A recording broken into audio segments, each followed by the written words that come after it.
이제 고향으로 갔습니다. 몇 시간 걸려 고향 갔는데 고향 가자마자 전화를 했어요. 먼저 병원에 전화했습니다. 전화했더니 여자친구가 받지 않고 간호사가 전화를 받는 거예요.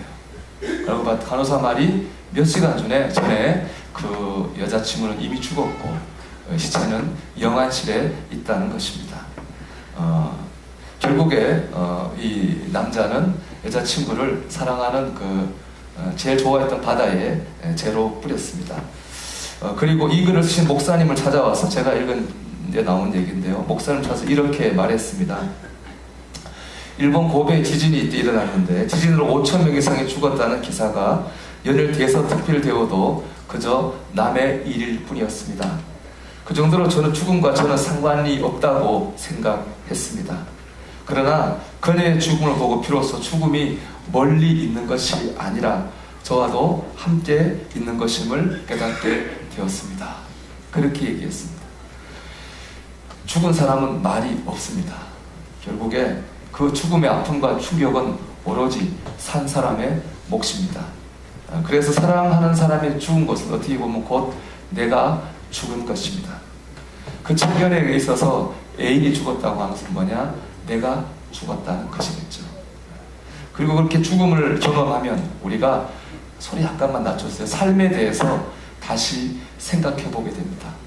저는 30대 나이에 초반에 제 친구가 죽는 경험을 했습니다. 그 친구가 죽는 인종하는 자리에 제가 있었고 또 장례 절차에서 젊은 아내와 너무 어려가지고 아버지가 죽은 게 아직 뭔지 이해하지 못하는 그 더 애처로워 보이는 그런 아이들 두 아이를 제가 봤습니다. 그때 제가 느낀 게 있습니다. 첫째는 뭐냐? 내일은 나의 것이 아니구나. 내가 오늘 즐겁게 살아야 되겠다. 그런 생각을 했고요. 두 번째는 신앙적인 깨달음인데 내가 내일 하나님께 뭘 이뤄달라고 부르짖어 기도해 본 적은 참 많았는데 오늘 주신 은혜에 감사하는 일에 그렇게 내가 에너지를 써서 기도해 봤나 하는 그런 깨달음도 가지게 되었습니다. 우리가 사랑하는 사람의 죽음은 나의 죽음입니다. 그리고 죽음 앞에서는 우리는 분명히 내 삶을 되돌아보게 되어 있습니다. 내 삶의 의미가 달라지게 되는 것이죠. 이런 예수님의 제자들에게도 마찬가지입니다. 예수님을 따른 제자들에게 꿈이 있었습니다. 예수님이 로마를 물리치고 세상을 지배하며 왕이 될 거라는 꿈을 갖고 있었고 그 나라에서 자기들이 중요한 역할을 할 것이라고 하는 기대도 가지고 있었습니다. 하지만 예수님이 십자가에서 죽었습니다. 예수님이 죽는 순간에 그들의 꿈도 죽었습니다. 꿈을 향해 달려나가던 그들의 삶도 죽었습니다. 그래서 그들은 십자가를 등지고 세상으로 흩어져 버리고 말았습니다. 여기서부터가 중요합니다. 죽음은 끝이 아니거든요. 예수님이 살아나셨습니다. 일본 제자들이 예수님이 살아계실 때보다 그 전에보다 더 열정적으로 주님을 기쁘시게 한 일을 하는 주님의 제자가 되었습니다. 왜냐하면 죽음 앞에 서면 내 삶의 의미가 달라지는 것처럼 여러분 부활 앞에 서면 죽음의 의미가 전혀 달라지게 됩니다. 그 전에 죽음은 끝입니다. 죽음은 아무것도 없습니다. 그러나 부활 앞에 서면 죽음은 끝이 아닙니다. 죽음은 영원한 생명을 향해 나아가는 과정일 뿐입니다. 영원한 세계를 향해 나아가는 문이 되는 것이죠. 그렇게 이렇게 죽음의 의미가 달라집니다. 똑같은 건데요. 죽음 앞에 서면 삶의 의미가 달라지고 부활 앞에 서면 죽음의 의미가 달라져요. 그 죽음의 의미가 달라지면 이 땅에서 우리가 살아가는 삶의 의미와 목적도 달라질 수밖에 없습니다. 부활이 사실이라면 우리가 죽은 이후에 저 하늘나라에서 하나님과 사는 게 사실이라면 우리가 이 땅에 사는 것이 무엇인 의미가 있겠습니까? 그래서 바로 주님 앞에 설 그때에 칭찬받고 주님 앞에 상 받는 삶을 사는 것, 그것을 준비하는 것이 바로 이 땅의 삶이 되는 것이죠. 그러니까 우리가 이 땅 잘 살았는지 못 살았는지는 여기서 결정나는 게 아니라는 거예요. 우리가 잘 살았는지 못 살았는지는 그날 주님 앞에서 결정이 될 것입니다. 우리 인생의 승부처는 여기가 아니라 그날 거기 주님 앞이 될 것이라는 것입니다. 사랑하는 여러분, 우리가 지금 이 땅에 사는 것은 주님 앞에 설 그날을 준비하는 것입니다. 이게 우리의 인생의 해답이고 주님이 주신 길입니다. 이게 이 말씀 묵상하면 참 좋았습니다. 우리가 그런 얘기 하잖아요. 내가 어떻게 살아야 잘 사는 거지? 우리가 어떻게 살아야 잘 사는 거야? 라는 질문을 하잖아요. 근데 이 부활 속에 답을 주신 거죠. 어떻게 사는 게 잘 사는 겁니까?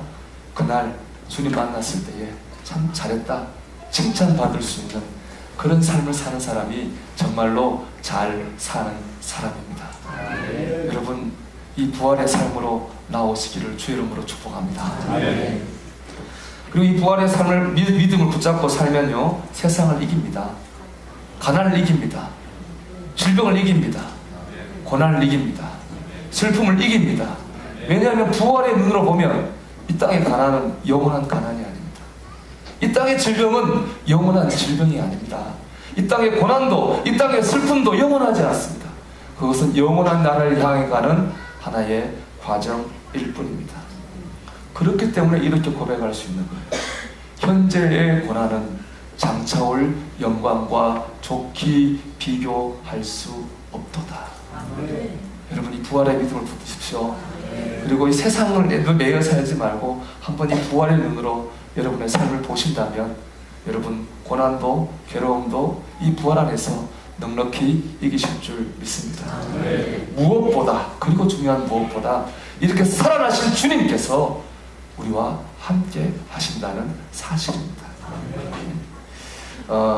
제가 조금 전에 얘기했던 서로 애인이죠.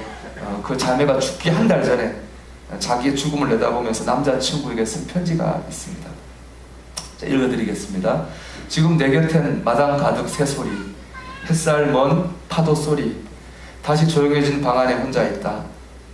기적은 큰 소리로 와야 하는 것도 아니고 온 세상 사람 놀라게 하며 오는 것도 아니지. 나의 삶, 보이는 세상 하루하루가 기적이고 축복이구나. 내 마음에 이런 기적을 기뻐하는 마음이 부족하다면 그건 큰 기적과 축복을 받아들일 자세가 아니기 때문이겠다.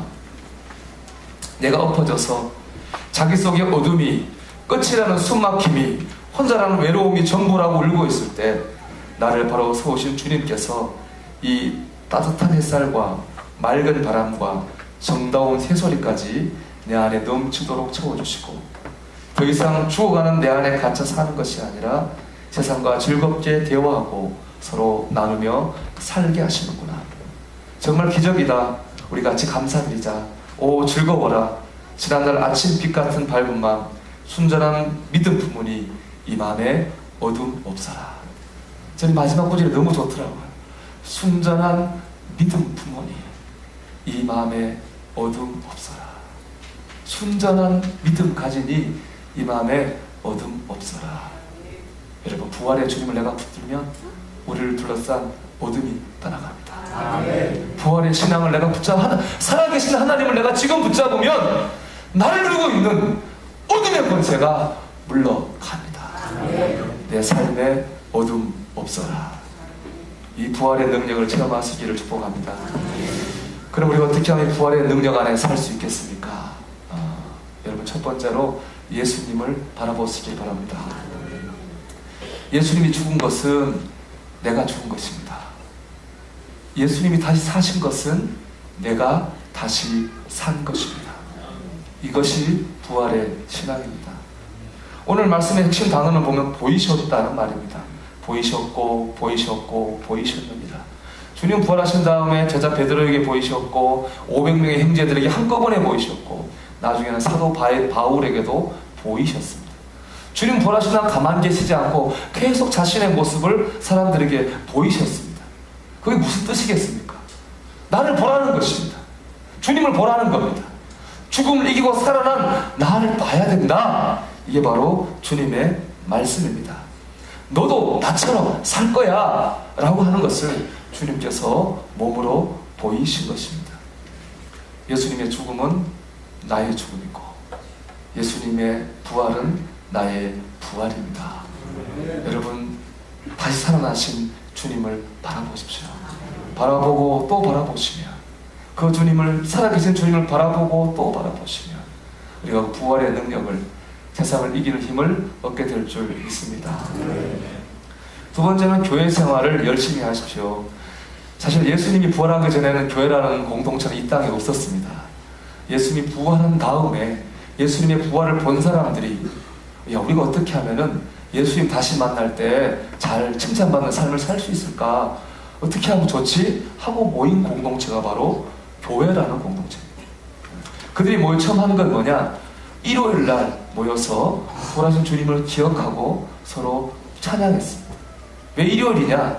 일요일이 바로 안식 후 첫날 주님이 부활한 날이었기 때문입니다.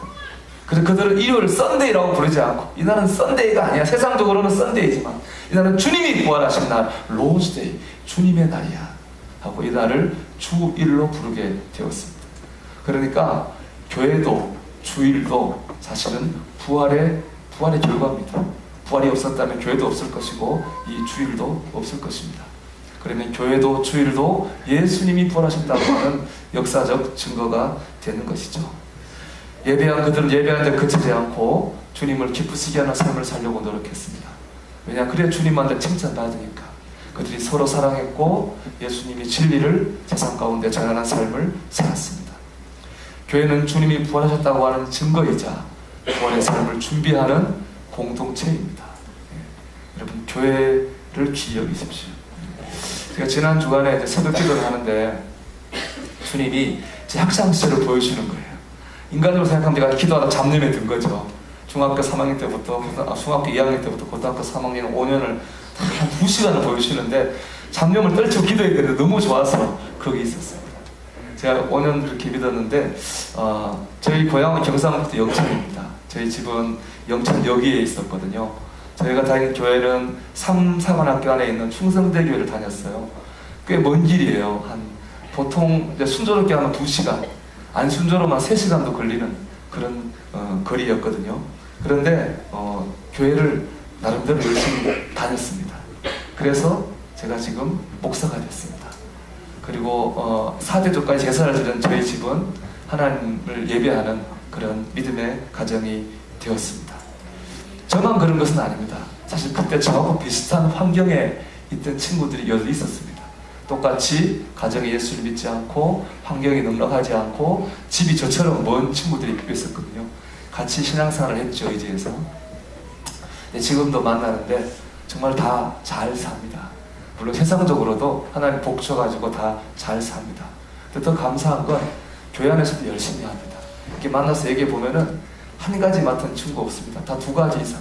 성가대장 겸 청년부장 겸 교사, 오후 예배 찬양단 단장 겸 남성교회장 겸 속장.